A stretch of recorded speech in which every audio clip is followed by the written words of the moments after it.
মুখ্যমন্ত্রীর হুঁশিয়ারির পরেও থামছে না অবৈধ বালি পাচার। অভিযোগ, জলঢাকা নদী থেকে রাতের অন্ধকারে ডাম্পার, ট্রলার ও ভারী মেশিন দিয়ে দেদার বালি তোলা হচ্ছে। জানা গিয়েছে ময়নাগুড়ি, মেখলিগঞ্জ ও ধূপগুড়ি থানার বিভিন্ন এলাকা থেকেও বালি ভিন রাজ্যে পাচার করা হচ্ছে।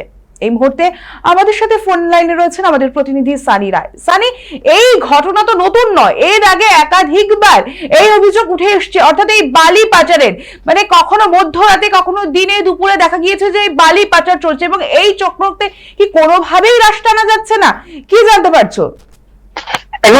তোমাকে জানাবো যে মুখ্যমন্ত্রীর করা হুঁশিয়ারির পরেও কিন্তু কোনোভাবেই বালি মাফিয়াদের দৌরাত্ম আটকানো সম্ভব হচ্ছে না।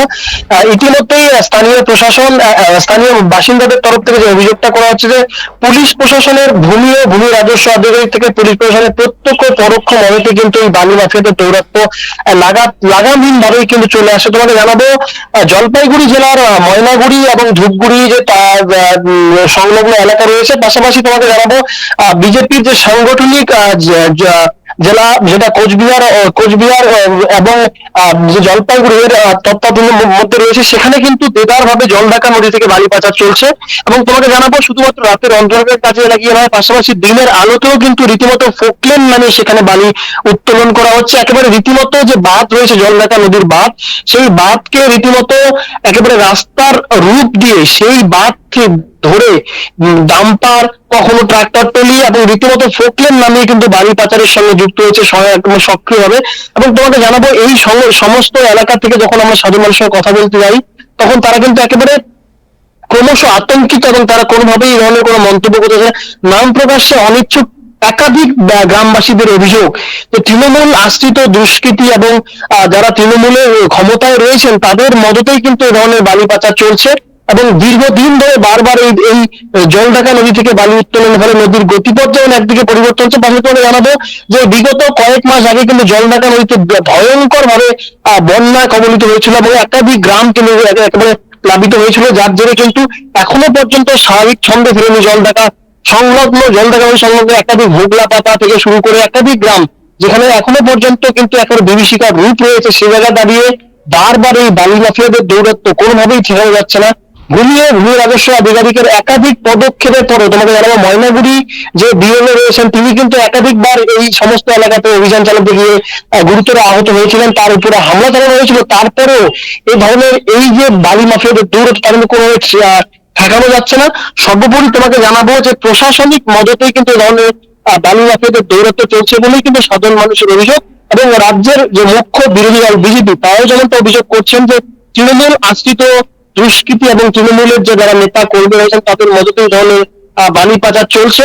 তবে সব মিলে যে বিষয় রয়েছে, যদি প্রশাসন কোনোভাবে এই ধরনের মানে বালি মাফিয়াদের দৌরাত্ম্য না কমাতে যায়, তাহলে কিন্তু একদিকে যেমন নদীর গতিপথ পরিবর্তন হচ্ছে, পাশাপাশি পরিবেশ প্রেমী যারা রয়েছেন তারাও কিন্তু একাধিকবার ক্ষোভ প্রকাশ করছেন যে এই ধরনের যে বালি মাফিয়াদের দৌরাত্ম্য, সেই দৌরাত্ম্য ঠেকাতে প্রশাসনকে গুরুত্বপূর্ণ ভূমিকা নিতে হবে। তবে রক্ষকই যখন ভক্ষকের ভূমিকা পালন করে, ঠিক সেই জায়গায় দাঁড়িয়ে এই জলঢাকা নদীর যে অবৈধ বালি উত্তোলন তা কিন্তু একেবারে বারবার প্রকাশ্যে উঠে আসছে। ফিদা, একেবারে সানি, ধন্যবাদ আমাদের সঙ্গে থাকার জন্য। নদীর বাঁধ কেটে তৈরি হয়েছে এই রাস্তা, ফলে নদীর ভারসাম্য নষ্ট হওয়ার আশঙ্কা কিন্তু করছেন স্থানীয়রা। এদিকে বিজেপির অভিযোগ তৃণমূল নেতার মদতেই চলছে এই কারবার। যদিও তৃণমূলের দাবি অভিযোগ প্রমাণিত হলে কড়া ব্যবস্থা নেবে প্রশাসন।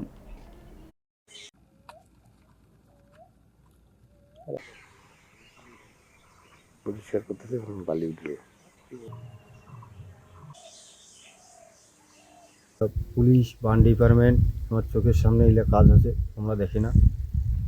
এই কিছুদিন আগত এটি বন্যা হয়েছে জলঢাকাত, ওটা অনেক লোক ভাসি গেছে। এই পরিস্থিতি যদি আমার গ্রাম মতো হয় তা আমরা কি করিব?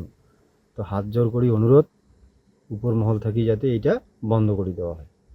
তো অনেক দিন থেকিয়া ওই 7টা 8টার সময় বড় বড় চেনওলা ডাবুওলা যে গাড়িগুলো আছে ওইলা নদীর উপরত আসিয়া অবৈধভাবে বালু তুলিয়া 150-200 ডাম্পার রদ করিয়া বানটার উপর দিয়া যায়। আমরা গ্রামবাসী জেলা যাই, কোবাথা দিবার যাই, আমরা কয় যে তোমরা কি করিবেন করো, কোটে যাবেন যাও। হ্যাঁ, এইভাবে নিয়াবন্দর হেয়া গাড়িগুলা কোটে নিয়ে যাচ্ছে সেটা আমার জানা নাই, কিন্তু এইভাবে প্রত্যেক দিন আতিত করিয়া 7টা 8টার সময় নদীর বালু তুলি উমরালা। যারা অবৈধ কাজ করে সেটা কোনো দলের হয় না, তৃণমূলের প্রশ্ন নেই। আর বিজেপি এইসব স্লোগান না দিয়ে তারা ওটাকে অভিযোগ চাওয়া করুক, এতে লাভ হবে। আমরা বলছি অবৈধ কাজ যারাই যুক্ত থাকে প্রশাসন কঠোর পদক্ষেপ নেবে। গতকাল দেখেছেন পুলিশ কঠোর পদক্ষেপ নিয়েছে। আগামীতে অবৈধ কোনো কাজের সাথে যদি যোগাযোগ প্রমাণিত হয় তাহলে তার বিরুদ্ধে কড়া পদক্ষেপ নেবে। বারংবার তৃণমূল নেতাদের মদতে পুলিশ প্রশাসনের নিষ্ক্রিয়তায় দেদারভাবে যেখানে সরকারি খাদান নয় সেখানেও বালি তোলা হচ্ছে এবং রাত্রি 9টা থেকে ভোর পর্যন্ত এইভাবে বালি তুলে অবৈধভাবে সেটাকে কারচুপি করে বাইরে পাচার করে দেওয়া হচ্ছে। স্বাভাবিকভাবে এখানে তৃণমূল কংগ্রেসের পঞ্চায়েত সমিতির কর্মাধ্যক্ষ থেকে শুরু করে তৃণমূলের পঞ্চায়েত সদস্য থেকে শুরু করে সকলের মধ্যে যুক্ত এবং পুলিশ প্রশাসন জানার পরেও তারা এর বিরুদ্ধে কোনো ব্যবস্থা নিচ্ছেন না। আসলে তৃণমূল কংগ্রেস যে একটা সিন্ডিকেট চালাচ্ছে এটা পরিষ্কার এবং তৃণমূল কংগ্রেস এইভাবে সরকারি সম্পত্তি বিনষ্ট করছে। শয়ে শয়ে ডাম্পার লাগিয়ে সেখান থেকে বালি তোলা হচ্ছে, সেখানে পুলিশ কোনো পদক্ষেপ গ্রহণ করছে না। স্বাভাবিকভাবেই এর একটা বড় অংশ তৃণমূল কংগ্রেসের নেতাদের পকেটে যেরকম যাচ্ছে, স্বাভাবিকভাবে পুলিশ প্রশাসন নিশ্চয় আছে, কারণ হচ্ছে পুলিশ প্রশাসনের পকেটে ভরাট হচ্ছে। কিন্তু মানে অবৈজ্ঞানিকভাবে অবৈধভাবে যদি করে তাহলে প্রাকৃতিক ভারসাম্য হারানোর তো তীব্র সম্ভাবনা আছে এবং নদীপথ চেঞ্জ হয়ে যেতে পারে, নদীর গতিপথ বদলে যেতে পারে। অতীতেও বহুবার বহু নদীর গতিপথ বদলে গিয়েছে, এবার তো বন্যা হয়ে গিয়েছে। গত অক্টোবরে তো বাঁধ ভেঙে বন্যা হয়ে গিয়েছে। তো আগামী তো হবে না, এরকম কোনো ব্যাপার নেই, হতেই পারে। বাঁধের সংস্কার, বাঁধের সংরক্ষণ প্রয়োজন।